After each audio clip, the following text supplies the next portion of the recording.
उदय physics point में आप सबका स्वागत है।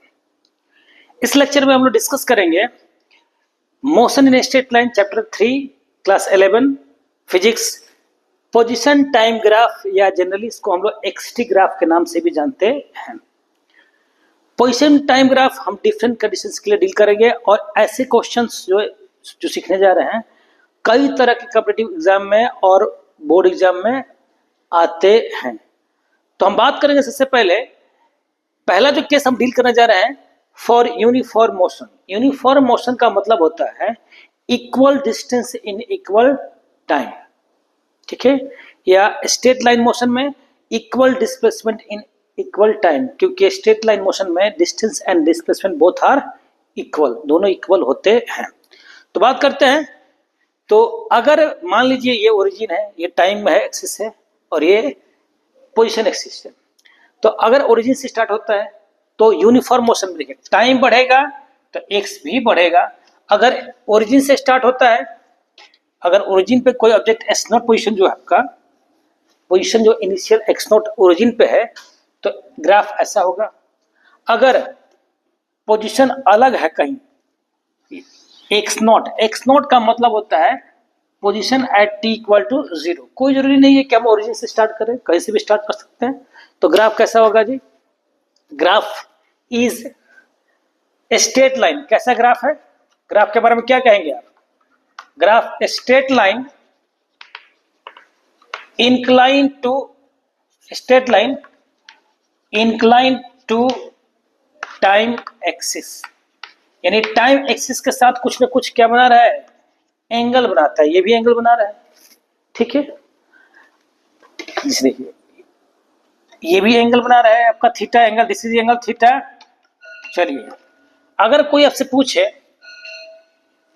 कि सर इस एक्सटी ग्राफ का यूनिफॉर्म मोशन के लिए क्या इंपॉर्टेंस है, इसका इंपॉर्टेंस भी जान लीजिए। इंपॉर्टेंस क्या है? ये भी थीटा है। स्लोप ऑफ ग्राफ जानते हैं हम लोग। स्लोप ऑफ ग्राफ, स्लोप किससे डिफाइन होता है जी? tan थीटा से। किससे? जिसको हम जनरली m से रिप्रेजेंट करते हैं। m इक्वल टू क्या होता है? tan थीटा होता है, ठीक है। तो स्लोप कैसे निकालेंगे? मान लेते हैं कि किसी इंस्टेंट पे, किसी टाइम पे, टाइम t1 पे पोजीशन जो हमारा है वो क्या है? This is your t1। Position क्या है हमारा? x1 है। क्या है? x1। टाइम t2 पे पोजीशन जो हमारा क्या है? ये टाइम t2 ले लिया, इसका पोजीशन क्या हो गया हमारा? This is your position x2। ये x ग्राफ है, नो प्रॉब्लम। तो ये जो चेंज है, ये जो दिख रहा है, ये एंगल थीटा है, तो करस्पॉन्डिंग एंगल ये भी क्या होगा? थीटा होगा। ये है आपका x2 और ये आपका है, यहां से यहां तक x2 है, यहां से तक x1, तो ये क्या हो गया? x2 minus x1। ये है t2 और ये है t1 यहां से, तो ये क्या हो जाएगा? t2 minus t1। अगर हमें tan थीटा निकालना हो तो कैसे निकालेंगे? m equal to slope equal to tan theta, यानी कि x2 minus x1 by t2 minus t1। p by क्या होता है जी? b। x2 minus x1 by t2 minus t1, यानी कि delta x by delta t। इसको क्या बोलते हैं?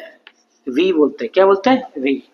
तो कोई पूछे कि xt ग्राफ का स्लोप आपको क्या देता है, तो क्या देता है जी? वेलोसिटी देता है। क्या देता है? वेलोसिटी देता है। It is the velocity.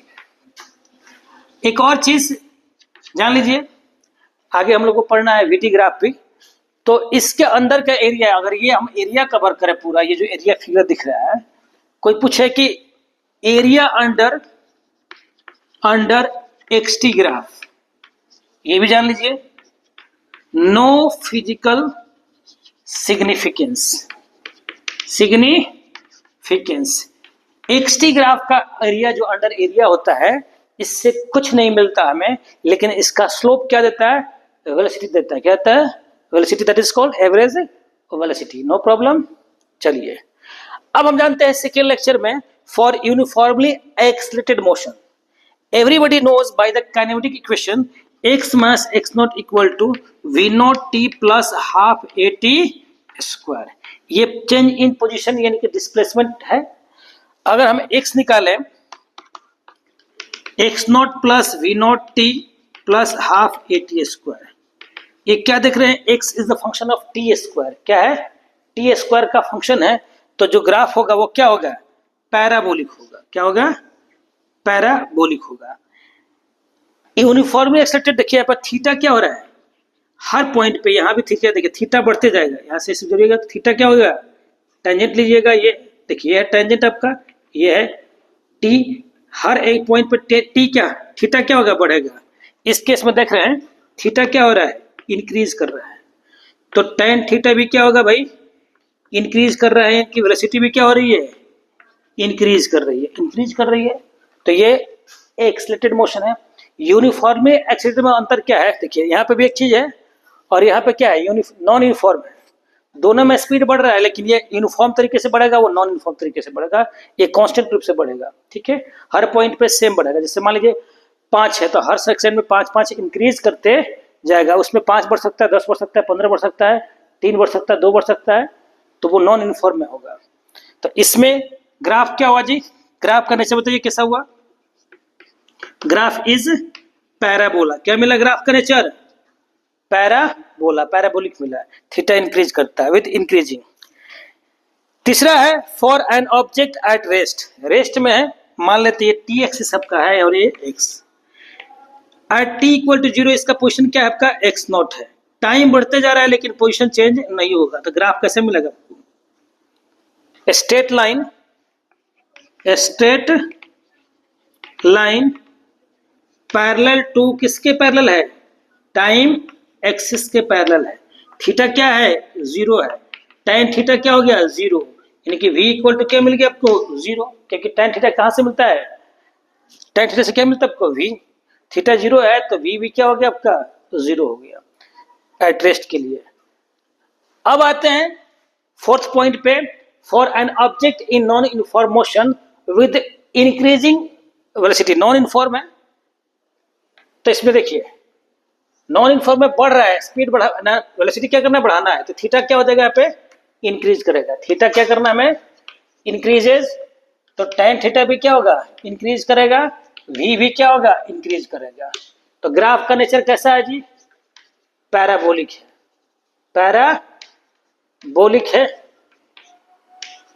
With positive slope, क्या है, पॉजिटिव स्लोप के साथ है, पॉजिटिव स्लोप है इसमें, ठीक है।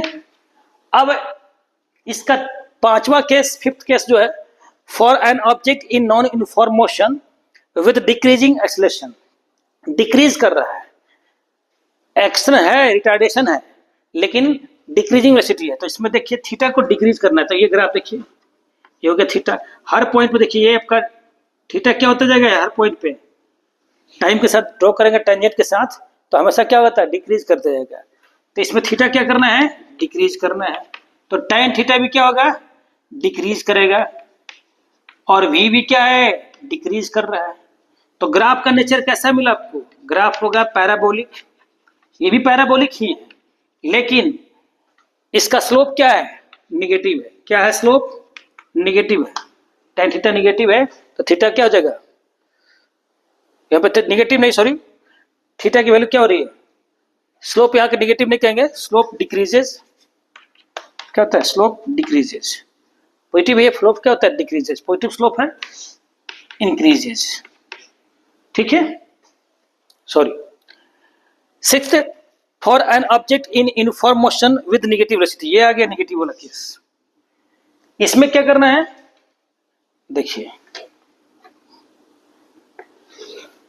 ये आपका v नॉट यानी इनिशियल वेलोसिटी है एट इक्वल टू 0, अब घट रहा है, तो इसमें स्लोप क्या होगा भाई, स्लोप थीटा क्या लेंगे यहाँ पे, थीटा इक्वल टू क्या लिया हमने, ऑब्ट्यूज है, क्या क्यूट है, मोर देन 90, ये है आपका ग्रेटर देन क्या आपका 180, यानी कि ऑब्ट्यूज है, तो इस ऑब्ट्यूज के केस में tan थीटा क्या मिलेगा आपको, निगेटिव मिलेगा, v क्या हो गया आपका, निगेटिव हो गया, ठीक है। तो ग्राफ स्ट्रेट लाइन है बट थीटा क्या है, ऑब्ट्यूज है, क्योंकि tan ऑब्ट्यूज में tan की वैल्यू क्या होती है, निगेटिव होती है।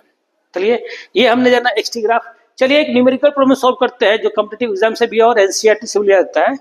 एक्सटी ग्राफ कैसे ड्रॉ करते हैं, a drunkard walking in a narrow lane take 5 step forward and 3 step backward, एक शराबी है एक नैरो लेन में 5 स्टेप आगे जाता है, फिर 3 स्टेप पीछे आता है, followed again and so on. Same step 5 step आगे की तरफ, फिर अगले 3 स्टेप पीछे, फिर वहां से 5 स्टेप आगे, फिर 3 स्टेप पीछे। ईच स्टेप इज 1 मीटर, उसका एक स्टेप 1 मीटर का है, एंड रिक्वायर्स 1 सेकेंड, और एक स्टेप पे जो टाइम लगता है वो कितना है, 1 सेकेंड का है। Plot XT graph for his motion, हमें क्या करना है, XT graph, position time graph plot करना है। Determine the how long the drunkard takes to fall a pit 30 metre away from the start. यहां से मान ले स्टार्ट है 13 मीटर के बाद एक गड्ढा है, बताना है कि कितने सेकंड्स के बाद वो गड्ढे में जाके गिर जाएगा बाय ग्राफिकली मेथड, ग्राफिकली। तो चलिए बात करते हैं, पहले निकालते हैं एक्स। 5 एक्सटी ग्राफ के लिए हमें कुछ डेटा चाहिए। 5 स्टेप फॉरवर्ड, 1 2 3 4 5 स्टेप फॉरवर्ड में 5 मीटर आगे गया, फिर 3 मीटर पीछे। तो जब 5 मीटर आगे गया तो टाइम कितना लगा जी, 5। फिर वहां से 5 से 3 मीटर आगे गया, 3 स्टेप आगे, 1 2 3, तो कितना हो गया भाई, टाइम तो बढ़ रहा है, टाइम नहीं घटेगा। टाइम हो गया 5 + 3 8 सेकेंड्स। बट अब पोजिशन क्या हो गया जी, 5 से आगे गया था, 3 पीछे आ गया, तो कितना हो गया जी, 2। पोजिशन 2 हो गया। अब कहां पे है वो, 2 पे है। कहां पे है, 2 पे। 2 से फिर आगे जाएगा 5, तो कितना होगा जी, 2 और 5 कितना हो गई, 7 मीटर पे। लेकिन टाइम कितना लगेगा, 8 और 5, 8 और 5 क्या हो गया, 13। 7 पे चला गया, 7 से फिर 5 स्टेप पीछे आएगा, ठीक है, 5 नहीं सॉरी 3 स्टेप, तो कितने बचेंगे जी, 4। लेकिन टाइम तो बढ़ेगा, टाइम कभी नहीं घटेगा, टाइम तो हर स्टेप के साथ टाइम बढ़ रहा है, पोजीशन घट रहा है। 13 और 3 कितना हो गया जी, 16। अब फिर चलिए आगे 5 स्टेप, 4 और 5 कितना हो गया जी, 9। 16 और 5 कितना हो गया जी, 21।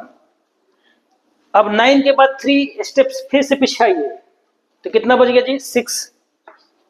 लेकिन टाइम तो बढ़ेगा, 3 स्टेप आने में टाइम तो लगेगा, 21 + 24 हो गया। फिर आगे बढ़िए 5, 6 और 5 कितना हो गया, 11। 25 और 4 29, 11 हो गया आपका। इस 11 में अब क्या, यहाँ पे क्या हो रहा है, 29 सेकेंड्स हो गया। 11 के बाद फिर से 3 स्टेप पीछे आइए, कितना होगा जी, 8। लेकिन ये तो बढ़ेगा, 29 और 3 32। अब क्या करेंगे भाई, 5 स्टेप और आगे चलिए, कितना हो गया आपका, 13, और ये कितना हो गया जी, 37। टाइम हर स्टेप पे बढ़ेगा, 5 आगे बढ़ा है तभी भी टाइम 5 हो गया, 3 आ गया तो 5 3 8 हो गया, हर स्टेप टाइम बढ़ेगा, लेकिन पोजीशन घट रहा है, बढ़ रहा है। फाइनली कितने पे आ गए, 13 पे। जब 13 पे आके आ गया, गड्ढे में गिर गया, तब आगे कुछ काम नहीं करना है। अब जरा ग्राफ प्लॉट करते हैं। हमारे पास 5 पे 5 कितना जी, ये देखिए 2 4 6 है, ये आपका टाइम एक्सिस और ये आपका पोजीशन एक्सिस, डिस्प्लेसमेंट पोजीशन जो भी कहिएगा, पोजीशन कह दीजिए इसको, पोजीशन है ये, नो प्रॉब्लम, ठीक है। पोजीशन मीटर में है आपका,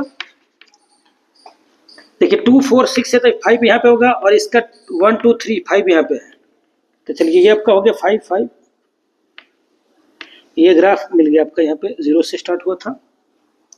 अब देखिए क्या है, पोजीशन आपका है 2 और टाइम कितना है, 8। टाइम कितना है जी, 8। पोजीशन क्या हो गया आपका, 2। ये आ गया पॉइंट। अब ग्राफ आ गया आपका नीचे। फिर देखिए पोजीशन 7 है और टाइम कितना है, 13 12 13 14 13 यहाँ पे आएगा, और इसका पोजीशन कितना जी, 7।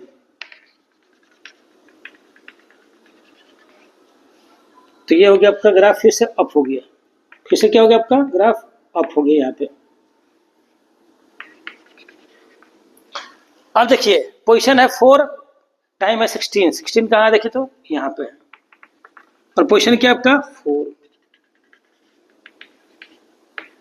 ग्राफ का फिर से स्लोप गिरा नीचे। पोजीशन है आपका 9, टाइम क्या है 21। 20 22 के बीच में आएगा 21। पोजीशन आपका हो गया 9,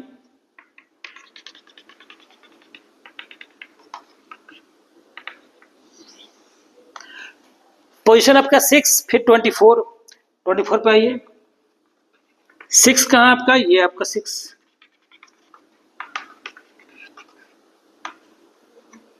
ठीक है। अब आ गया पोजीशन आपका 11, 29, टाइम 29 है, 28, 30, 29 हो गया। और 11 कहाँ आपका, ये है।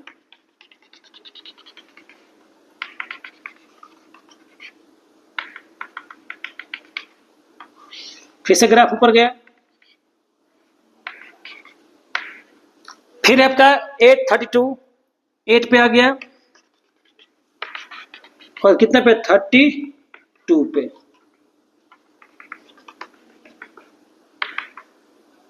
फिर ग्राफ नीचे गया, पोजीशन है 13, 37, 13 आपका ये पोजीशन हो गया।